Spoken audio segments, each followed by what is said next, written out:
Okay. Good evening, all. This is episode 111, and tonight we are featuring Maestro Ronnie Bass, and this is going to be a good one. We got some questions, and he's agreed to do a demo, so looking forward to this. So, hi, sir. How are you? I'm good. Thanks for having me.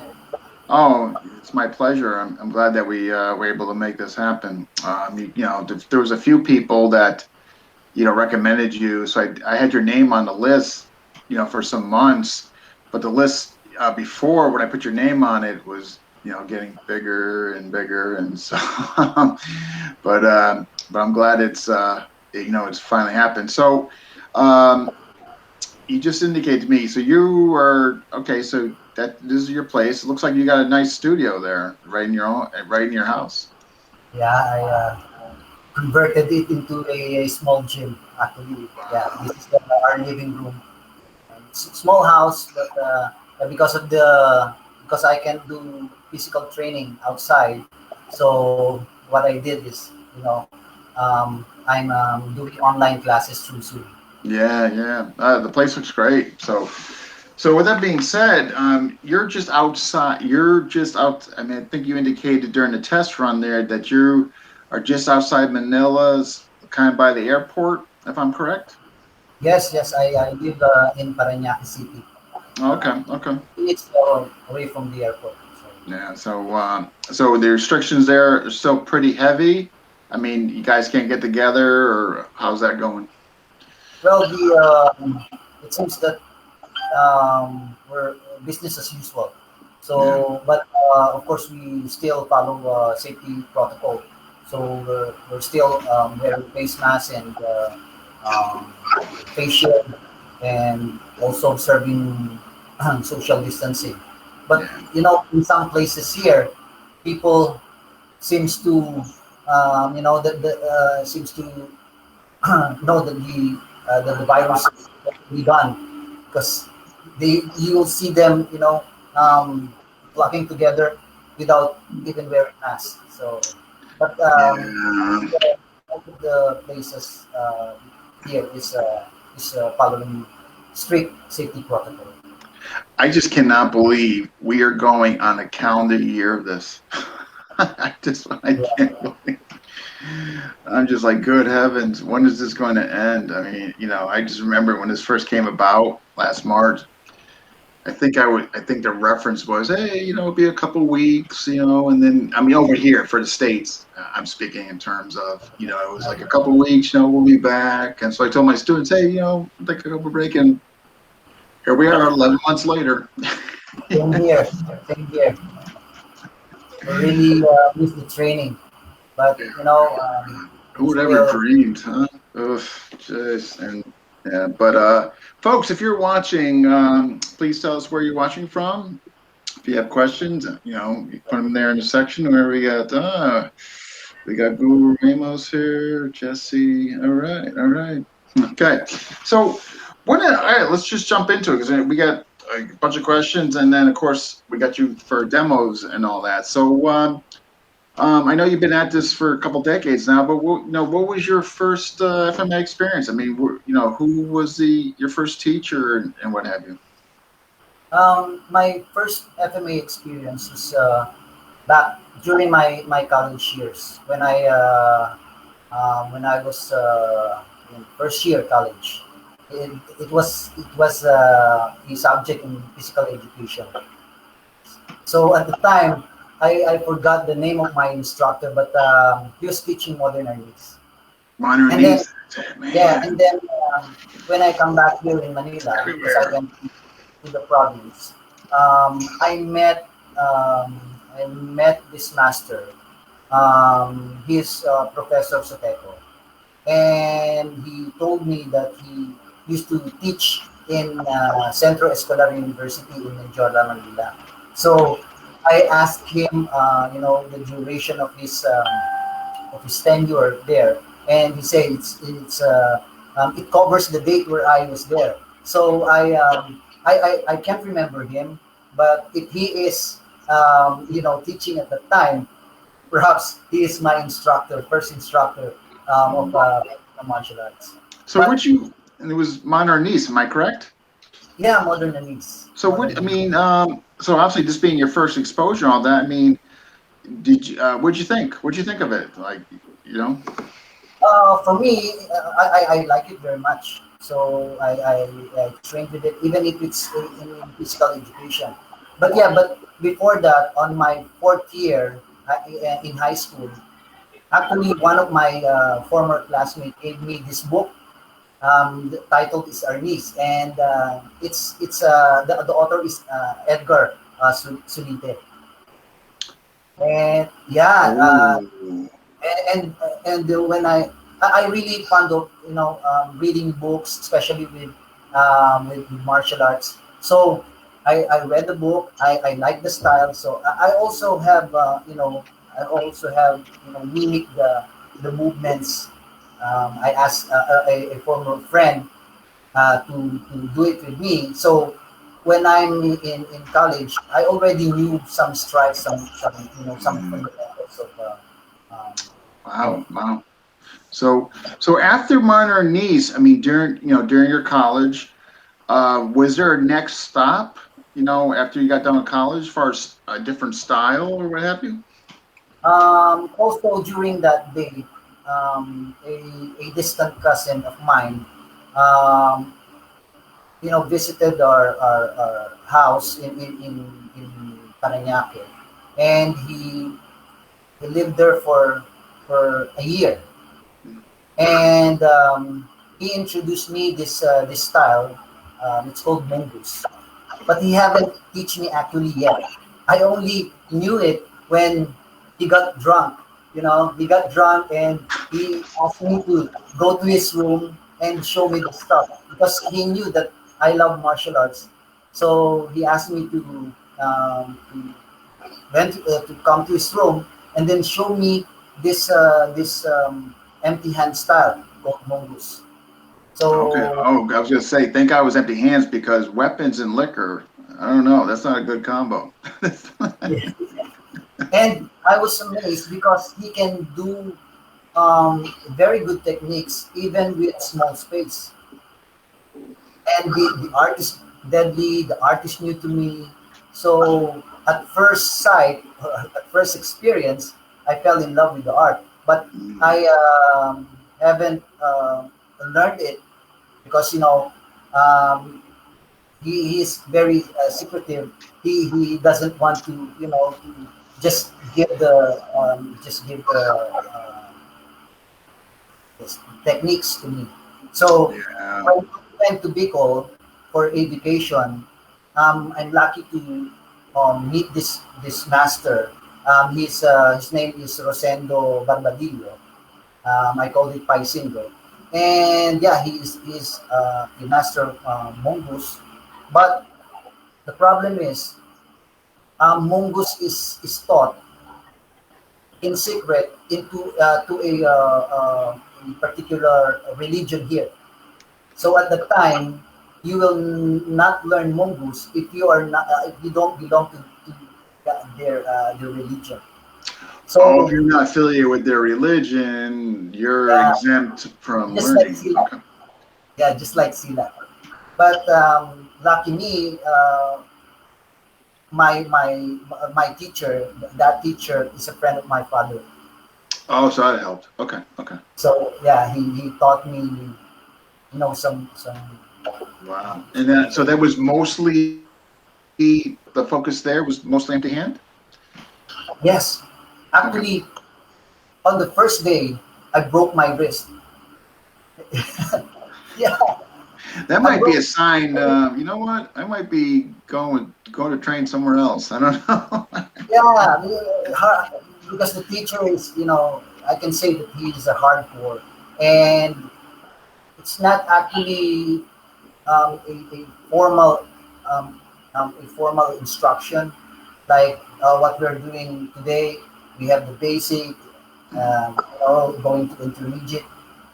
From there, from the start, he just showed me the technique and Yeah. applied to me the technique without any warm ups or so. So yeah, that's what happened to me. So I rested for a while. Yeah, yeah. I'm betting. Yeah, after a program, I'm just gonna take opportunity here, Maestro, just to say hello to some people we got watching. And I gotta get Julia's invite link. We got Jesse from the Philippines, James from Connecticut, hey brother. We got Steve from Australia, and Jesse's got some questions, which we're gonna get to when we get to the grappling. And Julia's Chad. All right, and so if you were watching, please tell us where you're watching from. So then, all right. So was there after this? Now, did you stay with him long, or did you move on? Okay. So, as I can remember, as far as I can remember, I just trained to him for like 3 days or 4 days, something like that. So it's not really a long term Right, I got you. Okay, instruction. okay. And then from year after, I met my ex-wife. She is a Sikaran practitioner, Sikaran black belt. Oh, the kicking. Okay, okay. All right. Yeah, so from there, she taught me the basic katas, the panilangkas, something like that. Okay, And then okay.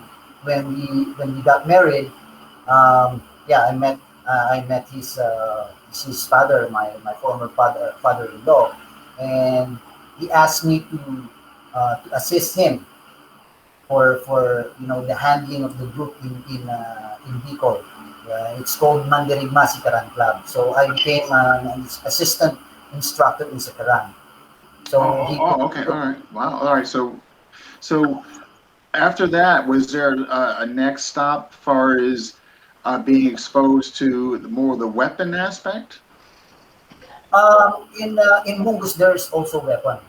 In Monks, there's also Okay. the arnis my master used is the cinco teros, Okay. but it's more like of a self defense mission. Okay. Application. Okay. All right. Yes, application. So, any other systems that you kind of dove into or experienced? Yeah, actually, when uh, I also studied Aikido. Actually, Aikido. I also studied karate at a very young age. Also boxing.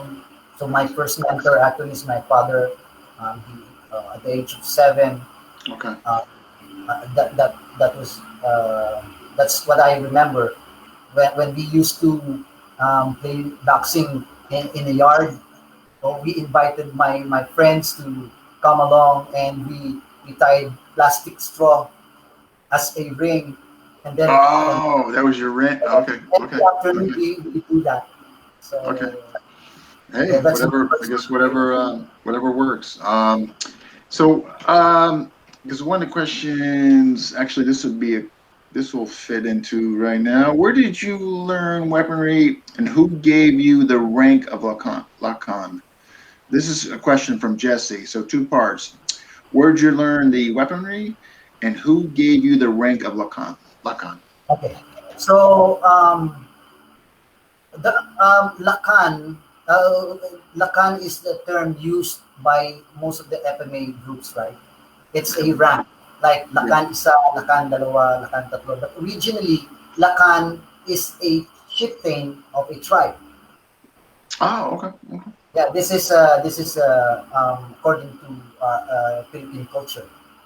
So Lacan is like a datu, who is the leader of the tribe. So I use it to just represent me as a leader of the tribe, I and got you. not Sure. Sure. Sure. Yeah. I mean, okay. So. So we got modern niece, we got some hand techniques and weapon, and then we got stick around. Any other any other stops? when I on 2009, I remember I went to Luneta because a friend of mine told me that there is something going in Luneta with so many Irish teachers there. So I went there, and I met Grandmaster Henry Spera. So yeah, I saw Oh, okay. his instruction, and yeah, but but at that time, it's not a regular training. So I also can remember me doing doing the training with him like three three times, four times. But most of the time we're together because um, I I met friends also in Luneta because every Sunday during that time we are we do demonstration at the park. Okay. Evening, the Department of Tourism has this program, and the Pigsai Association is the one organizing it. So on 2009, every Sunday really I'm really in Luneta. So yeah, Sir Henry and other masters there. I used to mingle with, Yeah, no, and fantastic. Because I mean, I jump into. I also observing Calis Ilustrisimo at the time, mm, Master Tony Diego. oh, Master, there you yeah, go. There, yeah. Now yeah, that's it. yeah, Now we're. ball. So that's where I really saw the whole thing, the uh, many styles in Amis at that time. Yeah, I mean, from my understanding, I mean, obviously you're gonna know better than this, but all the people I've spoken to, in the Philippines, all that, Loneta, I mean, it's like, the park, like you could walk there and you got a little group over here, then you got a group over here, and they kind of have their spots, and I think, I mean, it sounds really neat. You know what I mean? One day I hope to go over there and see that, and experience that. It's like a But mecca. yeah, It's I like a mean, mecca. yeah, it's everything that I've heard about. It just sounds really neat. You know what I mean? That. You can go there and just see who's doing what. And I guess they throw up their banner and their flag so you know who's who, I guess, and all that. I don't know. That's really neat that in one collective place you have all these organizations and all that. I mean, I wish we had something like that over here, but no. So with Master Henry and Tony, I'm gonna assume the emphasis was sword. I was not yet introduced with the sword. I only learned some of the variations of Sinawali at the time, and nothing else. From Master Henry. Okay. Yes, other variations of Sinawali. Okay, okay. And then, so, is there another stop, or is it kind of like it sounds like you had a bunch of experiences with all these different guys and all that different systems. Is that kind of what is that Yeah, the the thing beginning where is, you formed your thing? I'm very observant. I really love watching masters doing demos, and I also love watching books, watching videos, and Mm, from there, I got this idea of some system, and from there, because I was used to doing it with somebody like a student or friend with me, experimenting of the techniques. yeah. So I was used to that. I started um, in Bicol, where my student, a former student of mine, who happens to be also a Mungus practitioner. So he taught me some of the um, different style of Mungus, because there are different styles of Mungus. So what happens is every afternoon, every day in the afternoon, we meet in the park, and we practice, we experiment things, we create techniques, something like that. So I was used to that, Yeah, and yeah. Okay, okay. No, I mean, yeah. It sounds like you established a good background, and then you were able to look at other sources and see what you liked and to kind of pull from there. And I mean, that's a kind of a it's becoming more of a common thing, today. Um, so what? So I guess when did you form, based on everything that you just mentioned? I mean, there's no more stops. I mean, like, I guess, was there anybody else before that, before you formed your own system, or? No, I don't remember any styles that I've learned. Okay, so I guess what year did you take it upon yourself to create your own system?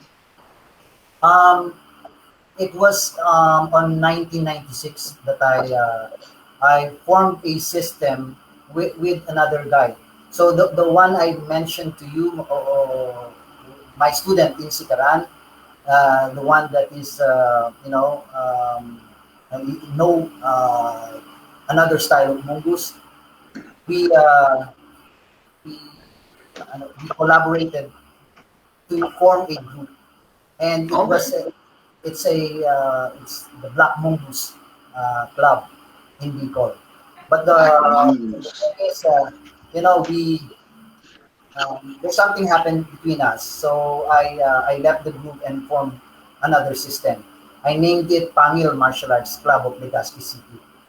Okay. So, but yeah, we're still good. I moved from I moved and created another group, but we're still okay at the time. Oh, that's good. So That's good. that's the time I decided to create my own. Yeah, no, I mean that happens. I mean, right? There's everybody at one point or another takes a different path in their journey, and I mean, yeah, as long as you can still remain amicable and respectful to the other people, I mean, I think that's sometimes just how it goes. You know what I mean? So, so then what? Okay, so far as your system, you're saying around '96 is kind of when you developed it and all that. I'm sure it's evolved obviously since then. What are the components of your system? Basically it's mongoose and aikido, kickboxing. So that's what the component of the system before. Oh, before, okay. So back then, that was From those. Okay, Arnis, from what I've learned to Paisindo. okay. In, So and then it's evolved. I mean, it sounds like it's evolved since then. So over the years, I guess what have you added? sorry. No, I'm saying I'm sure you've evolved over the years. So what else? I mean, I guess through your experiences and all that, what else have you added? I guess to your system.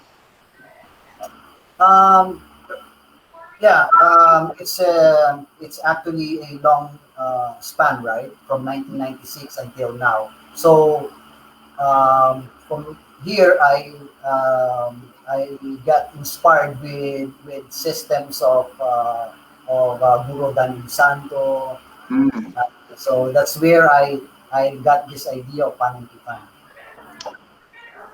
So yeah. for actually, there's no panuntukan in my system. There's no dumog in my system.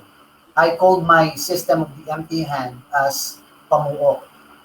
And I got the term in the Tagalog dictionary. It means hand-to-hand fight. Okay. Because I see During it. the time Okay. that I'm creating the system, I you know I get I get this dictionary, the Tagalog dictionary, and Yeah.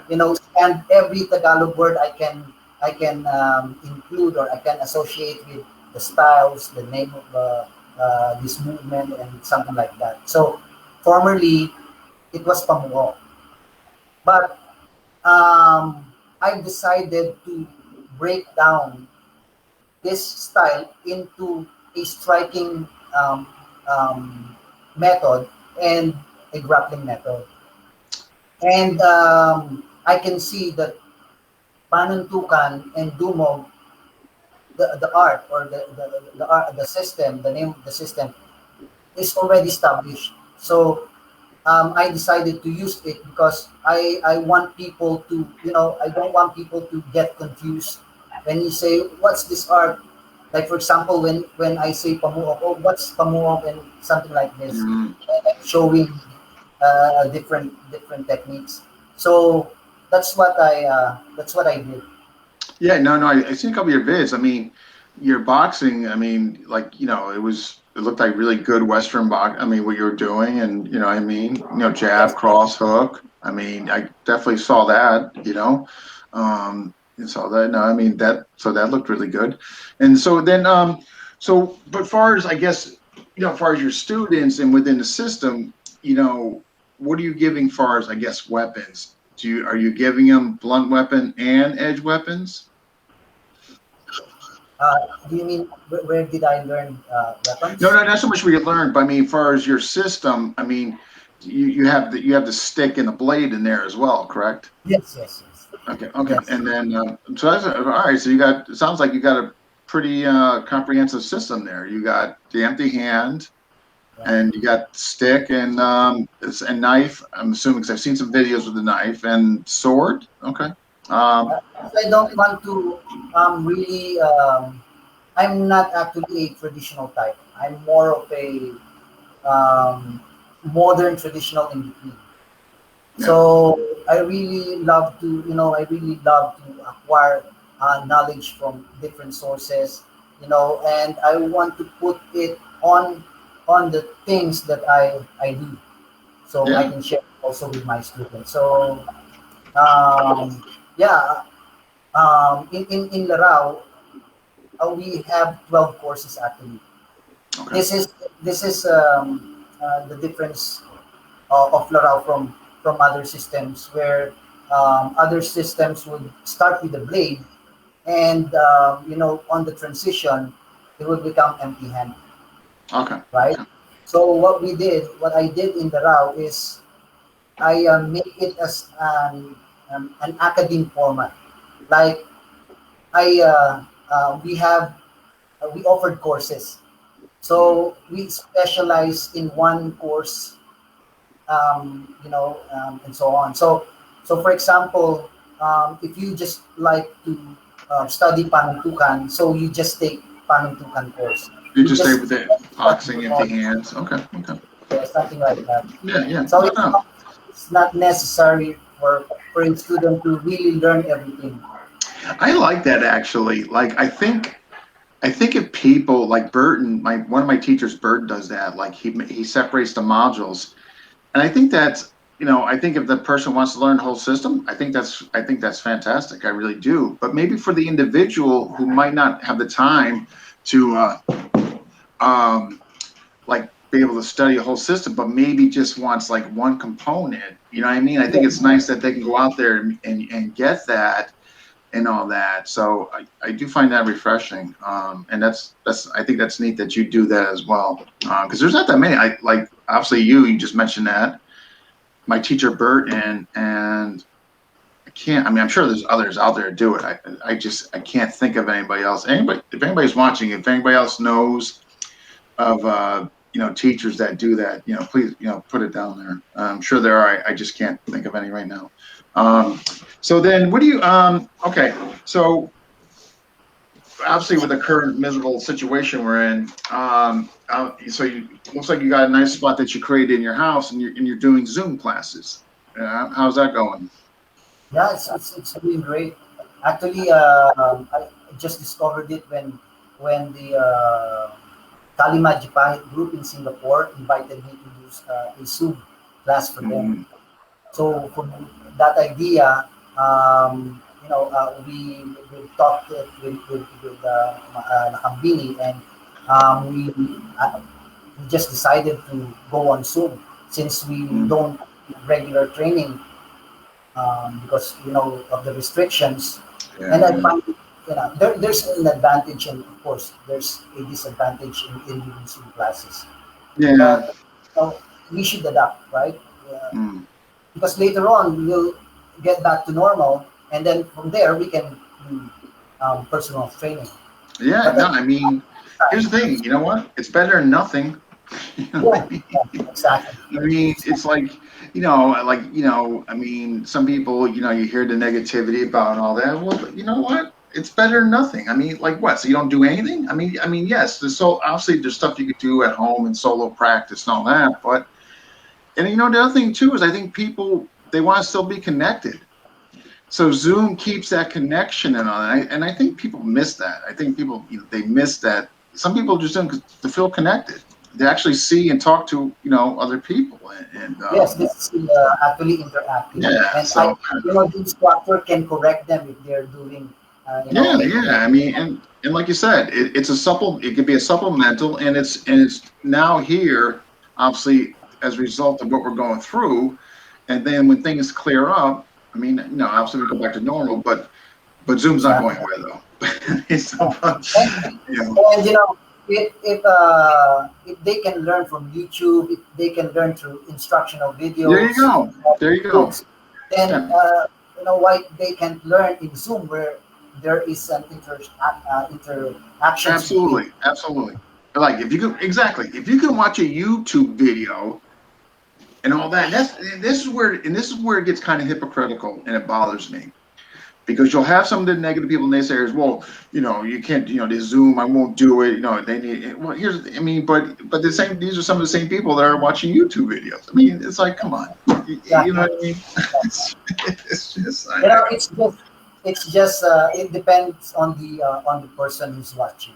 For me, yeah, if I watch video, I make sure that I study it. Like I just don't mimic or imitate the movements mm, of the teacher, but I also I want to dig deeper into the principle. So yeah, sometimes, most of the time, we discover things on that sometimes you can mm, see on the video. You yeah, discover things like, oh, this is the way it should be done, which is not shown on the video. yeah. So again, different sources is all valuable. Yeah, no, I mean, it's good. I think it's good to go on there and see what other people are doing. I mean, if you could pick up, a piece there and here to enhance what you're doing. I like to go on there and just see some, for compare and contrast, to see what other people are doing, particularly in the empty hand against knife world, and just and all that. So yeah, absolutely. I mean, it's a good tool. It's not going away. So it's like these people just need to. They better start embracing it because this is the future.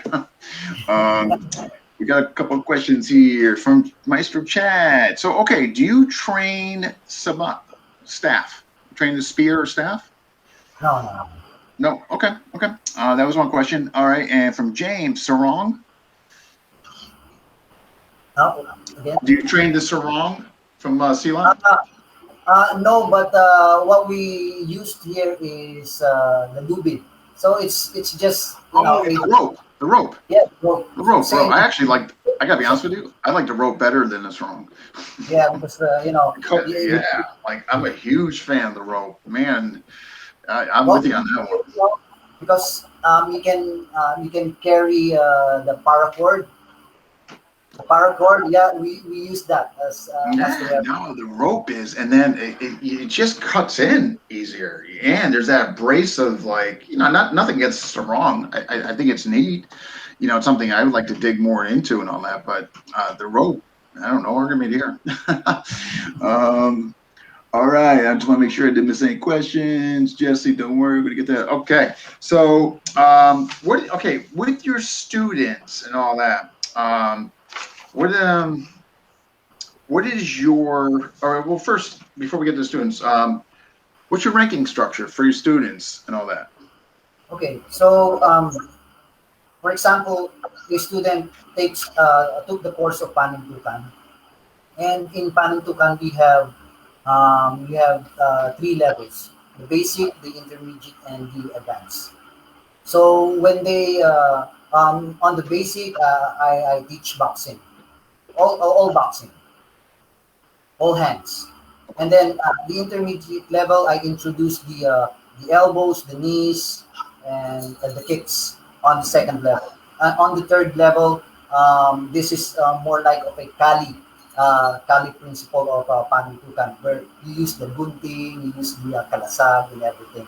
So after that, he just finished the course, and if he wants to proceed to being a trainer, that's the time the rank will be given to him as Tagasanay Isa. This is trainer level 1. Okay, all right. Um, Okay. become a guru Isa, he has to take another course. Like for example, he wants Lumog, or He wants night system, night fighting. So when he finish 2 courses, he becomes guru isa. Mm. Becomes Okay. guru dalawa if he take 4 courses. Mm. So it's not like the one that I experienced where you become or you attain a level only if you're adding 2 katas and 2 years of of being active to a group. So what we did is, if you really want to become or to progress as a guru, you have to know many systems. Okay. So It's not different just modules, they would need to graduate one, kind of cross over. I got no. yeah. Okay. I can appreciate that. Okay. Okay. I just want to make sure I'm not Maestro. I'm not just missing out on any questions here, because the comments are coming in. All right. I like the rope. Yeah. An argument here, Maestro Chad. Still basically the same technique. Yeah. Yeah. Definitely. I just think the rope, man. When you whip that thing at somebody's eyes or face, man, it's gonna be more impact than the sarong. Not that you can't get whipped out of sarong, or if there's a rock in there, which I know they like to do. Please ask to comment on. There are teachers who have been around for decades teaching, and they're also champions of discriminatory boxing.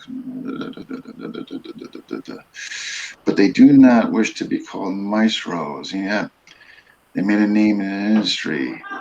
How important is to you as your rank? Okay. Without. Okay. Overall, Jesse, he kind of he explained why he chose to rank Lacan. But the question here essentially is, how important to you is your rank? Sorry again. The question somebody's asking, how important to you is your rank? Actually, I don't mind about my rank. It's just a representation of being a Right. leader Yeah, of the group. I So I got you. don't want to be called master. I don't want to be called grandmaster. I don't want to be called like a higher than people Mm. call me master, grandmaster, GM, and I keep on telling them, please, if you will call me, just call me Lahan, or just call me by my name. Yeah. Yeah, So I'm the yeah, same that's way. also what I instill to my student. Yeah, yeah, Okay, yeah. so yeah, you are guru, then you can be called as Guru Ronnie or Maestro Ronnie. It's okay because Maestro is just guru. Yeah, it's just not right, which is yeah, yeah. I'm with you on that. Like, I kind of just prefer Dean.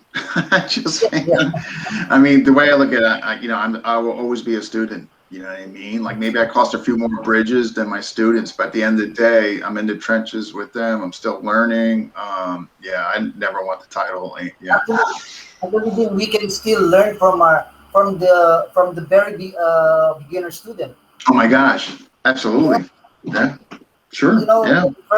the first day of their school, Mm. you learn from them. Yeah. No. So No. No. I agree. There's stuff I pick up from them when they do. If they do like a move that I'm like, man, I've never seen that before. But yeah, I 100%. Hopefully, Jesse, that answered your question. Kind of seemed like those guys. He doesn't want to be called master and all that. Brian, he's rubbing it into me now. All right. Okay. So, all right. So we're going over your ranking structure. Okay, Spark, what's your, obviously, this could be a kind of a difficult question. In lieu of or the climate we're in. But what's your view on sparring with your students? Do you have a progression? I mean, I know this is hard now because with the yeah, pandemic. I'm teaching Pantukan, and during on the first level in boxing, we do sparrings on that. We also do sparrings with the stick Oh, good, and good. also with the knives. Mm. So for me, it's really really important to, because the concept of sparring is very important when you're doing combat arts.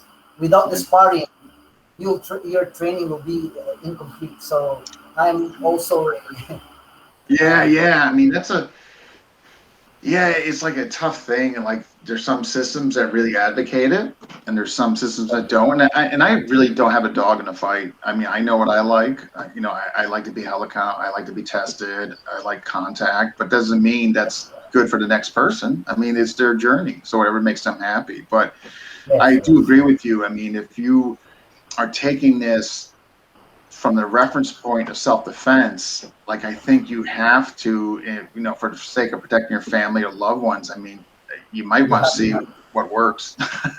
Just, yeah, but for those who just like the art, they don't. I don't think there's anything wrong with that. I think it's important of the student and what they want in their journey. But it's a tough one though. Like what should be pushed. You know what I mean? To me, it's up to the student. You know what I mean? correct, So. correct. And in Um, regards to, because on the early stage of the training, some students are afraid of, of Yeah, sparring. anxiety. They don't know what to expect. Yeah. Yeah, yeah, and some instructors will just ask them to hump in the mats and do the spar. No, we don't do it here. We make sure that their fundamentals are good, that they can Yeah. fight Oh, good for themselves with you. rocks Yeah. and the Right. trees. Yeah. And then Yeah. the progression is you can do study spar without Mm, hurting each other. Non-contact sparring, and then later on, with the progression, you can do semi-contact. yeah. No, good for you. Right. Yeah. Yeah. In the school, right? No, there should be increments. I mean, right. So they're not being set up for failure. I mean, that's a Yes, good yes, way to lose students. You throw them right in there. They have no idea what they're doing. Yeah, they're going to want to come back. correct, correct. Yeah, sign me up for your contract. Well, I like hearing that. Right. You know what I It's your mean? career. If it does happen, you change your career. Yeah, it's just like, yeah, like if you really want like to, if you, because it can be difficult. Like I really have empathy for school owners that, because if you're really hardcore, I mean, it's gonna be tough to have a lot of students because for potential injury and all that. So even though I think there's a way to advocate sparring, but yet at the same time keep student retention, and that's a battle. Like I feel for school owners that, to me, I teach and I have students, vibes like that, but I don't rely it solely for like my sole income. You know what I mean? So I'm able to do what I want, so I want, and they can either stay or they can go or what have you. But I do feel for school owners though that have to wrestle with that. That can't be easy. Yeah. Actually, that's going Well, to be a good interview. School owners, how to handle sparring. That's a good. I'm just thinking out loud here, but so actually, do. it depends Oh, it go ahead. I'm depends sorry. on your purpose, right? On the purpose of the student. Some students wants it hardcore, so they Mm, have to go to another instructor who teaches hardcore because they want to indulge in a sports, aspect. Then they have to go to an instructor who promotes sports. yeah. So there, they can Right. expect hard training, and it's okay. No, I think that's great. Like you give them the choice. Hey, look, this is what we do, but like it's kind of like if you go to an MMA school, but you want to compete. You know what I mean? And this is more kind of like defense oriented. I mean, even though they have all the elements of MMA, I mean, right? A good instructor will refer them to a fight school. So yeah, you know. Um, so all right, so you do, Mike. So what do you, I mean? What comprises of your DUMOG? I know you mentioned wrestling and what have you. So, and that's part of your curriculum, right? Yes, yes, yes. Okay. Okay. So, like what I've said, initially, it's not Dumog, it's Pamuok. Okay, and one time when I got invited by a group in Australia um, to do a seminar here in Boracay. I teach I taught them the style, the pamuo. But the problem is on the first day, what happened is most of the guy can't do what I'm teaching them. This is the first time I teach foreigners in group. Okay. So Okay. yeah, this is my experience. And then um, after the training at night, I was thinking, what should I do for them to to catch up the lessons easily. Then from there, I decided to break down the system. I break down pamuok. So Okay. what I did was I used the entrada and then finished it up with an easier combination like boxing. So I set aside the grappling aspect at that time, so they can they can easily absorb the instruction. Okay. So Okay. from there, yeah, that's the start where I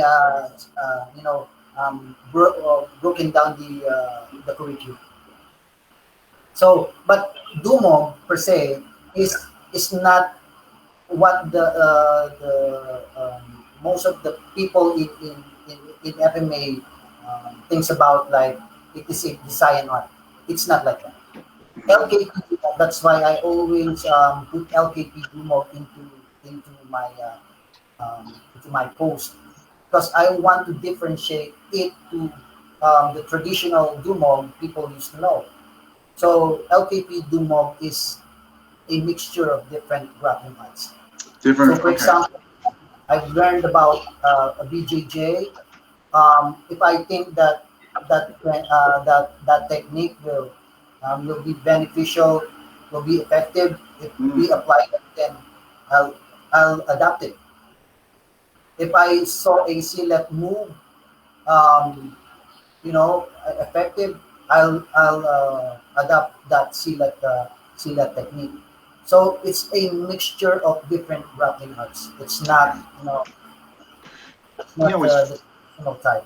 no. I definitely get what you're saying, and to me, and I don't know this for for sure. I haven't done just from past interviews and talking to people in regards to it. Whether it came from the Asano blend, this, that, and the other thing. But to me, it's serving more as an umbrella term for Yes, you yes. know what For I mean. me, Like that's what I'm starting to see it as.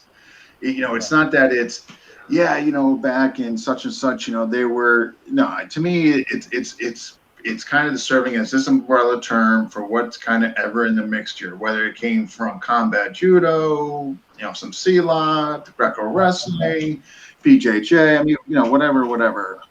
Um, Actually, people always say something. If I name it Dumog, if I name it Bunok, then people will associate it to the northern oh style of. no, there's more than I. Okay, okay, If okay. I Yeah. if I say something else, then what's that? They'll be confused.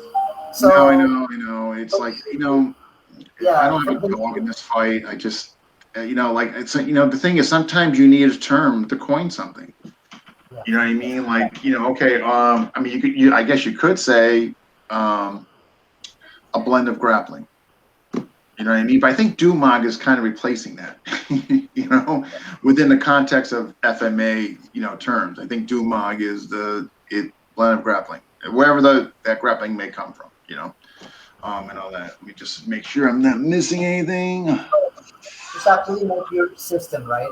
Yeah, I mean, when you say here, and I think what substantiates that is over in the States, you say grappling. Well, I mean, okay, well, I tell you, That's it. grappling can mean, I mean, it can mean sambo over here. It It's can mean BJJ. I mean, it can mean Greco or, I mean, collegiate wrestling. I mean, it can, it's a base term. Please ask among the FMA guests. Oh, okay. All right. This is good. So this is a good question. Who among the FA Masters of personalities do you admire? oh yeah. I admire a lot actually. First, it's Gorodan Insan. Gorodan, Mm, I love him so much. Um, Sir Bobby Tabuada, all the Balintawak guys actually. Because I also love Balintawak. Tatang Ilustrisimo, the system of Tatang Ilustrisimo is very yeah, no argument is here. yeah, and Grandmaster Jaime Casanya. I'm sorry, what was the last one? Jaime Pisana. This Grandmaster Jaime Pisana is a student. Is the student of GMU Roma. Oh, Comprises. okay, okay, okay, Yeah. So that's who inspired me. okay. This, stuff. And other um, with this with yeah, that's what I know for Cerro del Devol is also good. Yeah, You yeah, know, no. Yeah, no, that was yeah. So we got. I just want to cover a little. Then I'm gonna bring Jesse in soon. I'm sorry, Julius, because he wanted to ask you some questions. But I want to kind of go over some. You've and then we got your demo. But you've gotten some pretty nice awards. I mean, in 2012, you were appointed director of the Martial Arts Hall of Fame, yeah, and all that. So what can you tell us on that? And the Medal of Honor, and a few things going on there. yeah. On 2012, I was assigned, designated as the program director of the Philippine Martial Arts Hall of Fame by the late Punong Lacan. Okay. Technical. So yeah, I organized the demo on that event. So Okay. we are designated to each area. So for the gala, that's different. For the competition, that's different. For the tournament, so I was assigned to organize the demo part. Okay. No. I mean, I thought it was quite the I honor. know the instructors Yeah. and No. And then and also you also I want to get into now. You're also instructor of the Manila Constables, the Metro Department. Do you train? yes, I mean, you I'm helped part in of that. training? Yeah, Okay. I'm part of that training during that time. Yeah. Okay. So I mean, that must have been I mean, that's still quite an honor that they chose you for that. I mean, that's What I mean, what did that training consist of? I mean, now when you say constable, are they? Yeah, That's not actual police. Am I? Or is it different? yeah, um, it's like a traffic enforcers. Oh, Metro. The Yeah, okay, gotcha. Yeah, we have them over here. Okay, I understood. Okay. so it's only 3 day training Yeah, for, yeah. for each constable. For each constable, 3 day training. So it's Okay. not really long term, Oh yeah. instruction. Okay. So Okay. batch by batch. No. Uh, That's okay. Yeah. I just think I got one. I think I'm getting some more questions, Maestro. They're who have been around for decades. Season. They're also champions. Yes, I asked. I did ask that Jesse.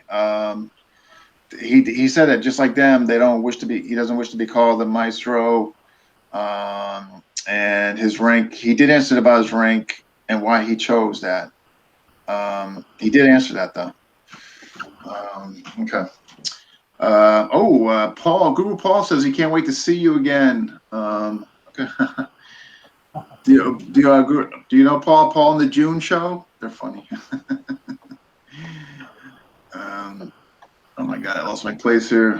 Here, bear with me. All right, so do you have? But you. The last thing I want to do, I'm going to bring up the Gathering of the Warriors. What's all of that? Is that something you kind of formed?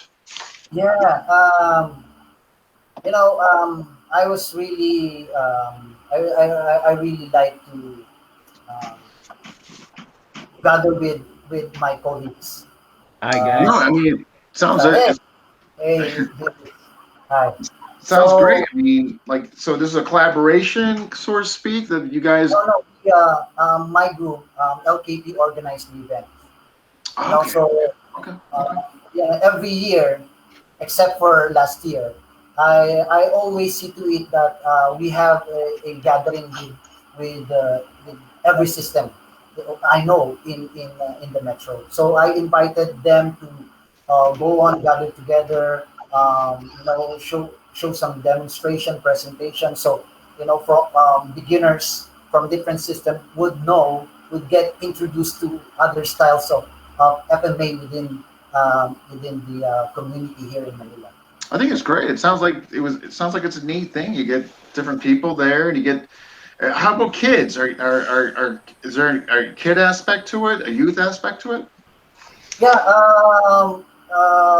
when I invite a group, they will really, you know, ask their members to come along and see, different masters, so they would know Okay. who's in the community. So yeah, and this is not a sponsored event. So I asked my member, to to but to like we sponsor the event. I asked Mm. them to help me get funds, to just to make sure that um, we get this event to happen. So there's no sponsor to it. So this is just That's fantastic. One of the things I've been hearing just through interviews and all that you guys are really, collectively through different venues and all that, getting the kids involved, the youth, and I just think that's fantastic. I wish there was more of a push here in the States, but hopefully that will kind of migrate towards the West, Europe, and then we'll see it. But it's got to start from you guys. I firmly believe that, and I think it's great that you guys are doing that and spreading it and what have you. I'm glad and all that. So, but I know Julius, but you got a demo. Yeah, he's got to do a demo first. All right, do a demo. Then Julius does have a few questions, but this has been absolutely wonderful what you shared with us thus far, and I appreciate it. There's a couple of questions I'm going to just go through. But now when you do your demo, what we could do is I can lower myself and Julius in there, and then people will be able to see a bigger screen with you and all that. So if you're ready, we're ready to watch. What did Paul say? He's like, can I read Bagani? Oh, Bagani. I don't know. Wait till your interview, Paul. Just kidding. So Maestro, are you ready? for the demo. Yeah. Oh yeah, sure. Okay, all right. I'm gonna lower ourselves so you'll have more space and people can see, a better pic of you guys. Okay. And here we go. Me and Julius will now disappear.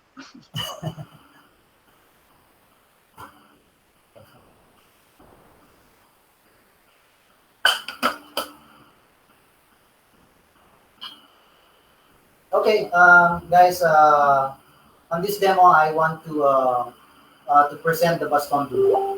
Okay, so yeah, for the baston duo, we should always know the usage first, or the primary usage of the stick. So the primary usage of the stick is to hit, right, to strike. That's the first one. The second, so when we're fighting, I don't want to get close. I should see to it that I have the safe distance. So my safe distance would be largo, and on largo you can grab my opponent, right? You can just hit him with a strike or with a thrust. So that's the first usage of the stick. The second usage of the stick is for blocking. So for blocking and redirection. So for instance, he attacks me with the serrada, I block, and then I strike. He attacks me with the serrada, I redirect the strike. When he attacks me with a horizontal slash, I can redirect the strike. Okay, so that's the second usage. The first usage is for striking. The second usage is for striking. Now, for the third usage, it's for the compression. Okay, applying pressure on a certain body parts. Okay, when I say applying compression, that would be a different range. That would be a grappling range or the extreme quarter range. So, for example, he attacks me here. I go for the compression on the traps, and then later on here. Okay, so this is the third, or which I can say the last usage of the stick. Now, some people would say that Baston Dumo doesn't work and it is this or something like that. Uh, I can say that it will be like that if you do it, um, if you don't do the proper way of how you apply the technique. Like for example, the one I did is from here. If I use this one here and do this one, do you think it will work here? Of course not. Even if I apply pressure, add pressure to this, he can easily, he can easily, um, yeah, go on, go on, go on, go on. He can easily do something like that. Even if we, strangle, it doesn't work. Now, how do how do I make it work? So from here, you always apply destruction first. You don't go direct for the Dumo. It has to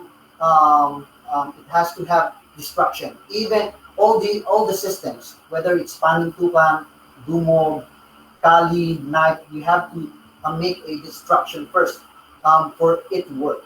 So I have this destruction. I have this destruction, and then now I can go on here and here. Now, this is generic technique in Baston Dumo. Okay? Other would say when you do this one, this is done. Okay, this is already finished. Okay, it doesn't. He can still counter for this. Counter. See? So it's very easy. If the arm, even if this arm got trapped, still he can counter. Even this arm is locked, he can still counter. Okay? So how can we make it work? Okay? Does that mean that when you see this technique, you will say that, oh, okay, that technique is not effective? So in our system, we find solution. Instead of just throwing away this this technique, we find solution. So the principle is it should be done by standing or to the ground. So for us, I think we need to put our opponent down, destabilize his foundation to make this technique work, right? Because there's a foundation wherein your opponent can still use that foundation to escape or to make his counter. So here, 1, 2, move, strike. This everything is a strike. So this is a strike. This is a strike. This is a strike. Okay, and now I have this one. Now from here, I will make him uncomfortable by removing his balance here. Now you depend. Okay, go, depend. Okay, go. Okay. Now he finds hard to defend himself because he loses his balance. Right? To have a total control of this technique, what I have to do, because he has this one. He has other weapon. Weapon. I remove one, so he has 3. So I remove the two other weapons. Now I'm just worried about this. So I have to, take him down. Let me okay. Take him down, and then I'm gonna trap this one. So I remove 4 of his main weapon. Now I execute my line. Now I want you to counter.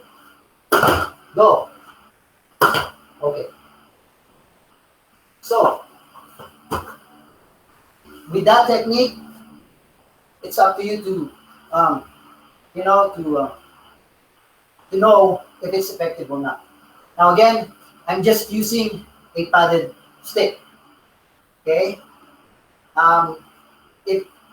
If those techniques, if he's feeling pain for a padded stick, what more can a normal stick can do to him to cause pain? Okay. Another example. Just for instance, the stick got disarmed and you want this. Would you do this technique standing here? Of course not. Look, 1, 2, 3, 4, right? So even if you drag him, even if he's feeling pain, he can still counter, or he can still just strike your groin. Strike your groin.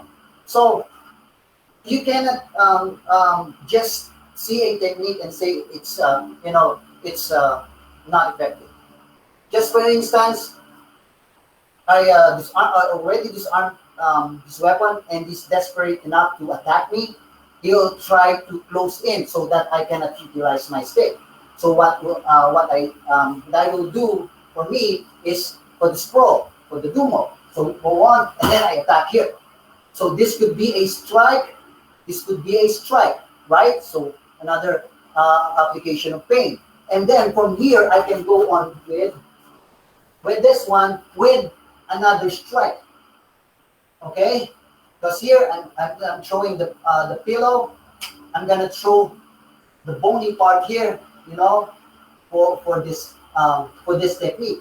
And then I go on to the ground, go on here. I don't want to expose my head because he can still, I gouge my eyes, he can still attack me here. So I'm gonna close in. Now I apply pressure. You will see it with the BJJ technique, without the stick, right? They will just grab the colors of the gi, and then they apply technique. So that's if you can translate it to jiu-jitsu, that would be it. So another one, we always situate that if we do techniques, we situate that the stick is already disarmed. Like for example, from here I don't disarm the stick. I hit him with the and then I strike him. Look at what happened. Okay, I can apply pain here, but look at what happened with the stick. Okay, so first you have to you have to get rid of the weapon hand of the weapon. So I might say that, for example, he strike me here, I move, and then I strike. So the normal reaction of the person, is to block, right? So after this one, I will anticipate that he will block. So I have to move for my counter, and then I attack again. He will block again. Now from this point, I can now go on with my strike, and now I can do my technique. So padded stick, apply pressure here. Okay, I'm applying the bicep slicer. Now, am I safe here? Not yet. Because look, I'm turning my back to my opponent. I don't know what he can pull with his shirt. Okay, I don't know if he carries knife. So this is just a transition. For me, this is just a transition. Once I felt that he is in pain and he's like shouting for pain, I can now transition to another technique. I can strike him first and then go here. Now from here, I want you to muscle out and counter. Okay, so no counter for this. But again, I'm not yet on the safer position. Why? Because look at the hand. He can still pull out something there. He could carry a knife, right? So I'll be in danger. So what should I do here is to really go to the ground again. Look at the hand here. As I go to the ground, I will try to lock him up and then apply pressure. Okay, so I'm really taking away all the options you can do. Okay, most especially the other arm. Okay, it's not just the weapon hand that we will focus. We'll focus here. We'll also focus here. Okay, So one more thing, there are techniques like it. Okay. So from here, I can go on. I can block. He can block and then move here and then go for this one.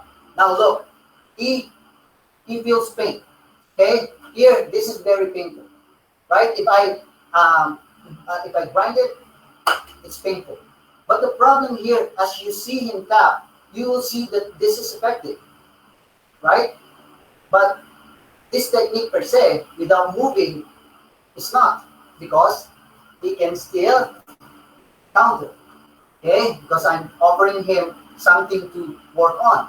Now I'm gonna remove this one, and instead of just doing this, I'm gonna insert it here, okay, under my armpit and go here. Now, okay, no, because this is locked up here on my. So I can now go on with the carry. Okay, so again, another variation of the slicer is when I get to the ground.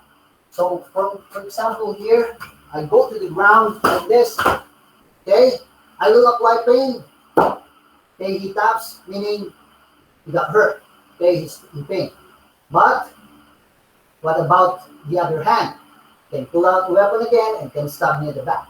So what I can do here is to flatten him over. Okay, this is not the final technique. This is just, this could be just a transition to a better technique, to a better position. So here I constantly applying pain like that, right? And then from there, look, I go from your movement, he can turn like this and turn. Now you have an elbow, shoulder break. Okay, now you have counter. Okay, so my point here is, um, to know the technique is effective, you must at least know how to do it properly. And again, the stick is meant to hit, but we don't know what will happen on the street. Okay, a guy could be an expert in grappling. What will you do? You throw your stick? No, you never throw your stick. Even on the Dumo branch, you never throw your stick because it can do damage. With the puño, with the close range strike, it can do puño. But you don't know if you can still do puño on the course of fight. Like for example, I'm already down. Okay, so, he has the stick. He happens to put me on the ground. Put me on the ground. And then I go on with this one. Now I'm on the guard position. Now he'll try to hit me with the stick. Now I hit him. So as I hit, I don't like this one. As I hit him here. Okay, let me show you on the other side. Okay, so here I hit. Okay, and then I move by hitting again. So this one is a hit. This one is another hit. Now I can go on with this one now. Okay, then go on with the slicer and an elbow break. Okay, it doesn't matter now if he is carrying the stick or not, right? Because he cannot use this one. Even if he transfer it, exchange, hold it like this, he cannot do it because of the position. Okay, so yeah, there's a lot. There's a lot of things that we are trying to improve in our in the system of Baston Dumo. We don't want to limit ourselves with just purely striking with the stick. You know, um, it's very important to really experience it first show the you'll see um, the different aspect of it before we can say that it's ineffective.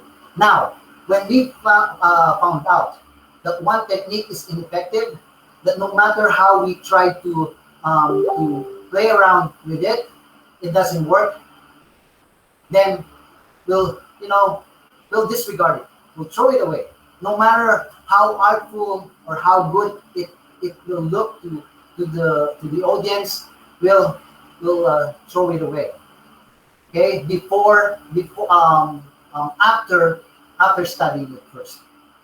Okay, so that's how we do our baston dumo. It's not the usual thing that we do. This is so 1, 2, 3, 4. This is the usual thing for the. This is generic technique in FMA, like the baston dumo. You're doing this one. Yeah, this is also included in the baston dumo. But for us, we expounded the techniques. Okay, and we go to the ground. We use different style systems of grappling in the ground. So that's how we do it in baston dumog. Now, without the stick, we'll talk about dumog. Here's here's what we do in the system. So he'll throw a jab cross strike, which always happen during a fight. You don't just throw a haymaker strike. We'll see. We assume that my opponent here is he knows something. He knows something. He knows boxing. So I'm gonna expect not just here, but I'm gonna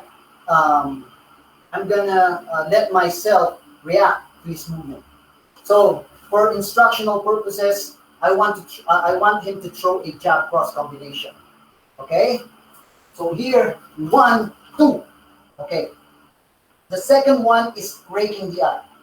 Since I'm going inward, I'm worried about this hand, so this hand got shot.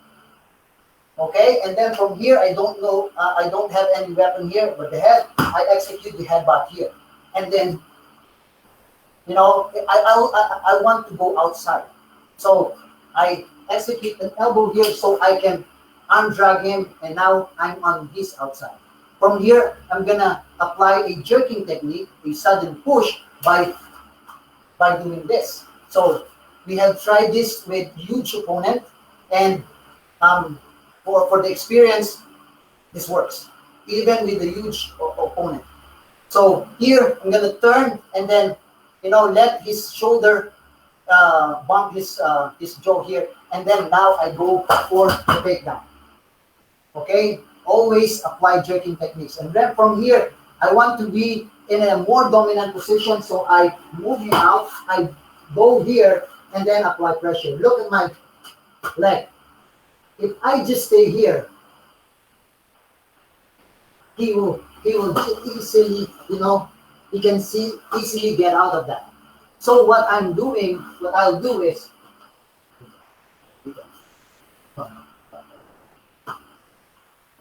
okay. So instead of just putting my legs here, I want to trap this one. Okay. Now I'm applying pressure at the neck for neck rank, and at the same time I'm applying pressure to the knee. Okay, and he cannot do anything about this one. Now you try to counter. Go on, try to counter. No. Because again, I'm removing another of his weapon. Okay, so that's one. Two. Now I'm going for the split entry. Always with the eye. You'll notice that I always go to the eye. That's for our panuntukan entry. So again, one more time, I move, I go to the eye here. And then, as reaction, I'm always preparing or assuming of his reaction. So from here, look, I go for the eye, and then I'm going to go here, and now I can go towards this direction. I have this one. I can also break this one. I can sit down and apply pressure. So yeah, to the throat. So that's one thing. Sinangahan. For number 4, from here I move again, ice. Okay, ice. I strike this one here. I can elbow.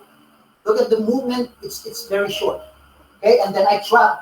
I knee again, and then I go for the takedown. Look, and now again I remove that other weapon, and now I can go on for my lock. Now for this lock, neck rank and pressure to the sternum. Okay, it's not just a cramp, but it's also a pressure to the sternum. Look. Okay. Another one. I'm going to attack the legs. Okay, so here, 1, 2. Okay, so I'm using my kalasag. 1, 2. This is my distraction. Okay. Now I'm just gonna turn, look my, and then go on with that one. I step, and then I go on with the ground. Okay, for the last technique, this one, maybe you'll notice something here. Move, 1, 2. Okay, here, move. So I'm, and I gouging his eyes. So I can move here and then look. I can throw him there, but I'm helping him to go far. I don't like that. So instead of pushing him there, I'm gonna push him here, where I can meet him with my elbow here, and then I rake, and then now clinch, and then I'm going to the ground now. Now you will notice this one, this movement here, right? So you can see it in many grappling arts. You can see it in many grappling arts here, or here, or even here. Even he pushes me there. So he's just helping me to, to apply pain here. So yeah, that's the way we do it here in Dumo. First, we do some distractions, and then from there we use different techniques. Again, from different styles of martial arts. Line for our shows, events. We're going to be doing a big Europe campaign. There's some good stuff coming down the pipeline. Of course, there'll be the individual interviews, of course, but some other stuff. He's back. We could try bring him back in. Yeah, let's do that.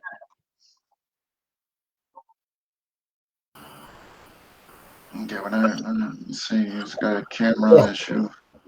How about that? Okay, all right, much better. We almost were about to conclude this and write you off, but you're back. But yeah, so Maestro, we're gonna wrap up. But Julius had some questions for you, and then because we just passed an hour and a half, and we got some editing. I got some editing to do. But at any rate, Julius, what did you have from his questions? Yeah, he kind of answered one of them already, because I was going to ask him about the methodology of his system, because it feels like a blade-based system that you can use with the impact tool-based methodology. And you kind of went over that when you talked about training KI, and then also some of an impact tool-based methodology in Balintawak. My next question was, you really jumped on you got it while the iron was hot during the time of the pandemic, and did because you already had an infrastructure in place to do the distance learning, right? What I want to ask is, who makes your awesome ass flyers? Because they're the best in the industry. Clearly, like, whoever makes it has it. Because here's the thing: I work in Hollywood. I used to work in video editing. I've worked on shows. I just can't say them here per NDA. What shows I've worked on, but clearly they know Photoshop very well. I don't know what other programs they know the Adobe Creative Suite very well, like Illustrator. Who makes your stuff? I give credits to Guru Arlene Santiago. Guru Arlene Santiago is my student here in LKT. They're very nice. So you heard that, folks. So if you want to have a professional looking, advertisement for that, go for who? Guru Arlene Santiago? Santiago. Yeah. Maybe you could reach out to her on Facebook. Some of my instructor friends also have contact with her, and they're doing business. The next one I was going to ask you, I mean, because I'm trying to do this as quick so that we can just, finish now, you know what I mean? How are you able to make your whole family do it? Because as they say, the family that trains together stays together. Oh yeah. Well, maybe because they always see me doing it, and whenever I do it, happy. I enjoy it. Yeah. You know, they see me, they see the passion for me, and I always tells them, learning martial arts is very important. It will make your life, better. Yeah. Even 100%. benefits of martial arts training in a person really makes a difference. There, So always. the two next questions, because I'm just trying to do this quick. I know that we're over time. Where did your methodology of Sunkiti come from, and what was your inspiration? Because I really like your Sunkiti entries, your dead eye, because you can't see it from the blind side attack. Where did you pick that up? Yeah. As I've learned the blade, I realized that Sunkiti is much more intimidating than a strike. So we have experimented here in the school wherein I I call on my student and ask them what's their reaction about between the strike and the Sunkiti strike, and I only get one answer, and they really intimidated by the Sunkiti. So from there, we decided to use this style of Kali. And then the final one, I'm just trying to do it as quick as possible. How about your combat footwork? Where did it come from? Because to me, it looks so much like Timog Katagalugan, Southern Tagalog, or Laguna styles, and it looks like the rumble drills as well as Muay Thai Boran. Like it looks like Muay Thai Boran rumble drills. So where did you pick up your footwork? I think I got it from boxing. So Those it's just those normal. diagrams that you do came from boxing. The footwork diagrams. That's Ah, not. no, no, no. The Paete Arnis inspired me from doing that.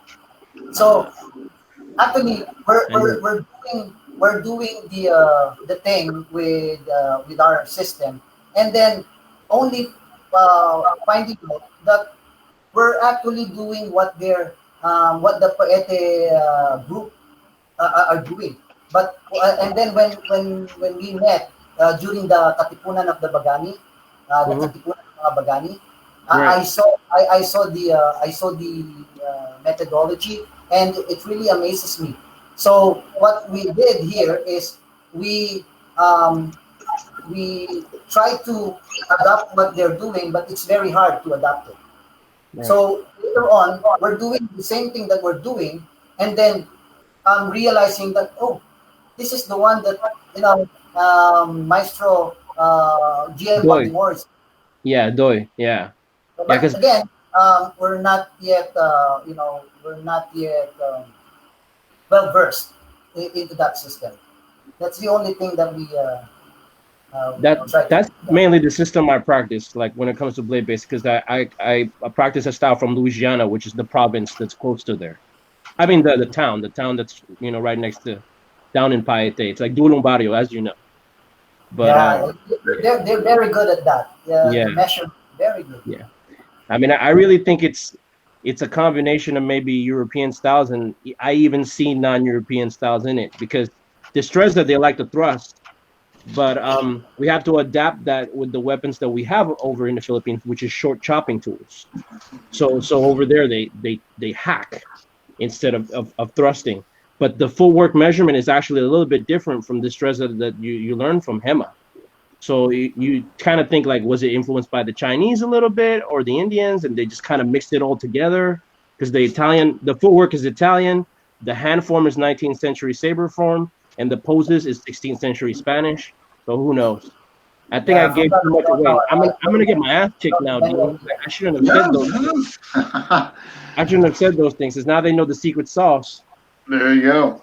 But I want Maestro. I want to thank you so much for coming on. What I'm gonna do is I always download this. I'll have to do some edits, but after I get done, I'll definitely post it to your wall, the YouTube version and all that.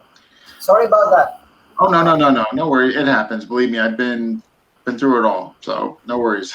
So it comes with the playing field. But I appreciate you coming on. I really do. Thank you.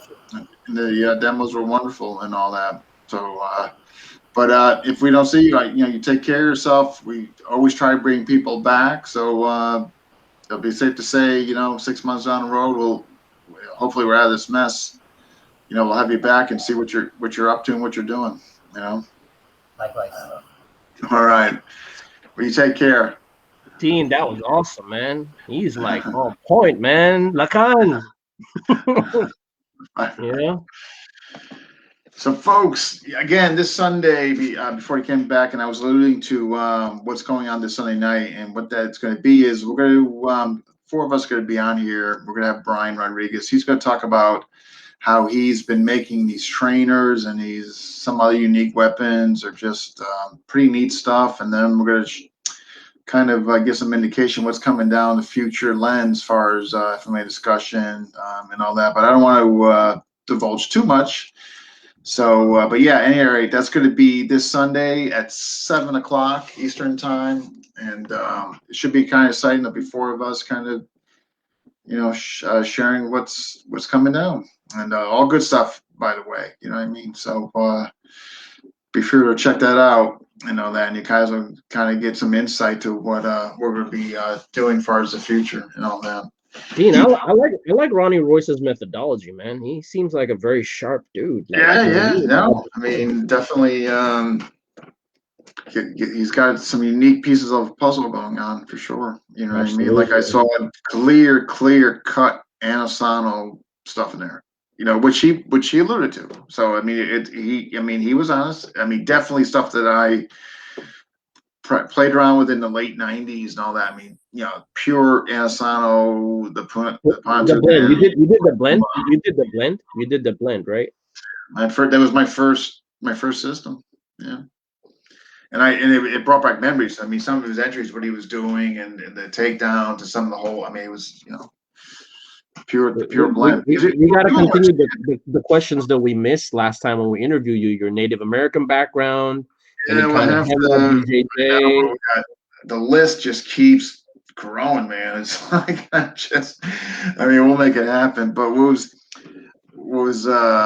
was going to allude to there was what he was showing was it brought back memories, stuff that I haven't done in a very long time, but was able to, definitely familiarity, some of the stuff I was seeing him do and all that. But yeah, I mean, he's got an interesting thing going. He obviously jumped on the Zoom thing pretty quick. I mean, I've been seeing his stuff being posted for months now. You know what I mean? I mean, and very well done graphics as far as his advertising and and all that. I mean, really, really, well done. So, kudos to him. You know what I mean? He early, what they say, early bird gets the worm, So he's one of the few that I saw right from the get-go, doing something, pumping out those flyers and all that, because they were so well done. I distinctly remember seeing them, So, but anyway, folks, yeah, so we'll be back Sunday night. Jump in, like I said, we're going to cover a lot of what's coming down the future and all that, and then plus you get to see Brian's toys, what he makes, and all that. Pretty creative, pretty good stuff. But all right, so this is a goodbye from myself and Julius, and take care. And we'll see you guys Sunday. All right, all take care.